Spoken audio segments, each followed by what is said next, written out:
Venice Film Festival premiere of Jenna Ortega's Beetlejuice. Beetlejuice, Lady Gaga, George Clooney, Daniel Craig, Julianne Moore, and Brad Pitt are among the A-listers expected over the next 10 days. The Venice Film Festival kicked off Wednesday with a devilish debut of Tim Burton's Beetlejuice sequel and a surge of star power for the glitzy competition on the sun-splashed Lido.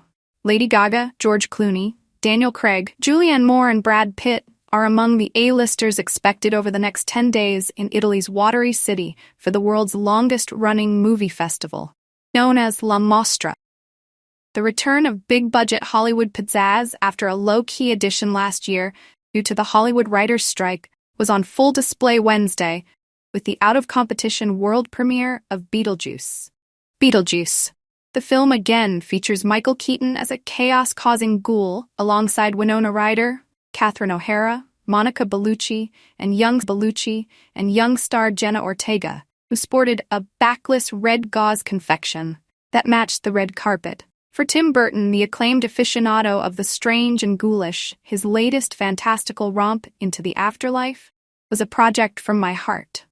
In the past few years, I got a little bit disillusioned with the movie industry, Burton told journalists ahead of the opening. For me, this movie was re-energizing, kind of getting back to the things that I love doing. The way I love doing it, people I love doing it with, he said. Soul-sucking creature. With Beetlejuice, Tim Burton fans get to revisit the madcap world of his 1988 cult classic 36 years later. The oddball family drama now sees Lydia Ryder, who has become a TV host specializing in the paranormal, struggling to connect with her rebellious teenage daughter, Ortega, whose discovery of a mystery in the attic accidentally unleashes mayhem once again on the Dietz household. The sequel's imaginative world includes demonic babies, a soul train transporting the dead to the afterlife to a groovy 1970s soundtrack, and a dingy basement waiting room where the recently departed await bureaucratic processing. It also features a star turn from Monica Bellucci, playing Delores, the avenging soul-sucking ex-wife of Beetlejuice, who brandishes a stapler in a memorable opening scene. "She's more than a monster, she's a creature," noted Monica Bellucci wryly.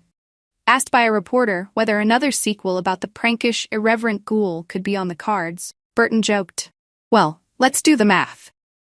It took 35 I'll be over 100 for a third. I guess it's possible medical science these days, but I don't think so." Palace and Joker Wednesday's opening ceremony saw Sigourney Weaver presented with a Lifetime Achievement Golden Lion, with the alien star calling the honor jet fuel of encouragement.